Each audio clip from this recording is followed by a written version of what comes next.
Confession time. I have never played a Final Fantasy game until this video. I probably just lost a lot of you, but how often do you get an unbiased opinion on such a renowned series? Guys, growing up, I played my brother's Super Nintendo, and being younger, I couldn't just go to the store and pay for games because they didn't accept baseball cards or Pretty Please as a form of payment. So I played his games, which included Mario, Donkey Kong, Star Fox, the main staples, with some shooting and sports games mainly. Which doesn't mean I had any less fun or any less nostalgia than you guys did. But this is a first reaction to what I'm playing. I'm probably going to receive some heat since I'm starting with a spin-off or what some call baby Final Fantasy, but from what I've gathered, this was made for beginners and made for those new to RPGs, so let me have my training wheels. So Final Fantasy Mystic Quest was made by Squaresoft in 1992. You enter your name and you are thrown into it with an old man clamoring about his village sinking. He then rattles on about some prophecy that is coming true and how you are the foretold knight that will save the world from chaos. And only you can save the world. I do see why people like RPGs, because just hearing that does make me want to help these people. But then a behemoth pops up and you have to show your strength by slaying it in a turn-based battle, and then the old man says you are the knight of the prophecy and reveals before he was just merely guessing. But since you can kill a dinosaur monster and show some promise, now you must be him. And I noticed as I played through the game, there were more little moments of humor like this sprinkled throughout, and it made the world seem more real rather than just accomplishing a shopping list of objectives. But then the old man offers you no guidance and vanishes. You get a little more help hearing that you need to find the Earth Stone through your travels, and you also have some side missions to go on. Like for example, I had to go get a withered plant and show it to this girl named Kaylee to convince her to help me with a forest,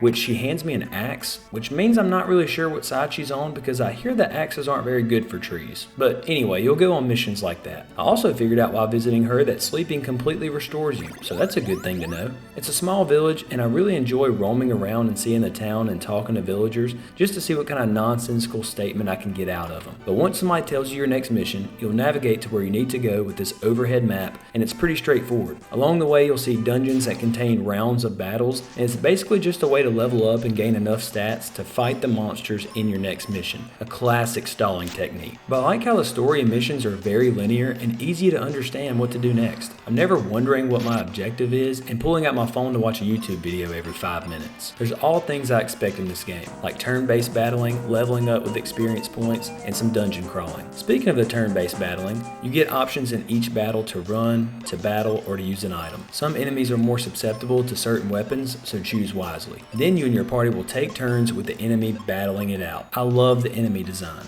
I don't understand how worms, skeletons, and poisonous frogs go together and coexist, but if you don't ask questions there, you'll love the design too. Finding battles to earn XP and level up to improve your stats can get any gamer hooked if done right. And this game does it right, and it doesn't make it more difficult than it has to be. I can see how someone would complain that it's too basic, because I can imagine there being more options in other games, but I enjoyed it as my first taste. My complaint though is that the battles are extremely repetitive, and it just seems like a grind to enter the same exact turn-based battles over and over and over again just to level up and progress. I mean, it is truly a monotonous grind. There are a few things within the battle that can change, like the enemy blinding you or confusing you, but it's not going to change the outcome of the battle really. You'll just have a handicap against you now, and then you'll have to use a potion to fix it. Or someone in your party could die, which causes you to regroup just to enter the same battle later, or you can miss with your weapon, and that's just going to lead you to doing the same exact move one turn later. So all in all, I enjoy the XP, and I'm not one who is unfamiliar with grinding for experience points. I've been mediocre at gaming my whole life, and my skills hardly ever get me to where I need to go,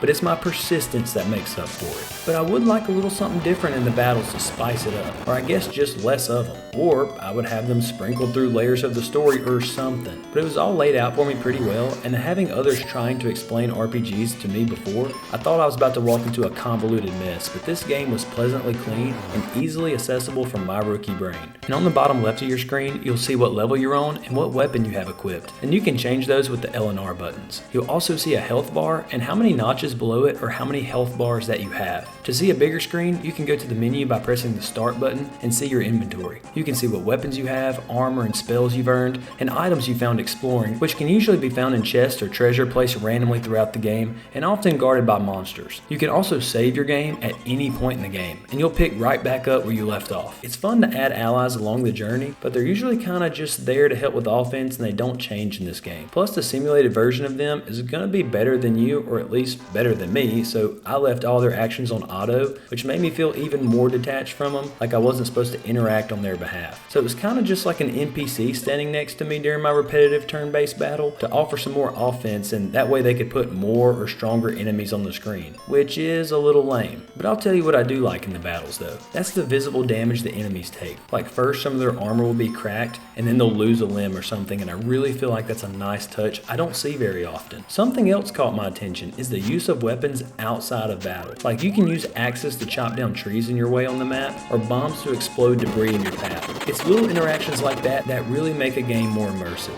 I just got through playing Super Adventure Island 2, and one of the few notable frustrations in that game is as I was traveling, I would just get in these random battles, but here I can at least see the enemies on the map before battle. It gives me a chance to avoid them if I need to, or at least mentally prepare for the next battle. Having them hidden feels like an interruption to gameplay, so I enjoy that I can see them on the map. Just for fun, I like to gauge to see where my opinions fall among those online, and I could see there was a division on the soundtrack, but I think it's phenomenal. I literally remember one specific instance this week where I was almost asleep one night, and then I got this urge to hear one of those catchy themes one more time, and I literally got up out of bed just so I could get it stuck in my head one more time. I mean, I think one of the best vibes in gaming is exploring a new world with head-bobbing songs behind it. And there's certainly a catchy tune or two in here that you'll enjoy, and honestly some that I'll probably add to my favorites list and hopefully one day I'll share. It also helps that there's very nice visuals of these places I'm exploring. Like look at this great charming atmosphere that I'm in. I wasn't expecting to feel the adjective homey in a Final Fantasy game, but dang it, I was starting to feel this way with some of these cute and colorful areas. But back to the music. The boss battle music is treacherous, it's upbeat, and it just feels right.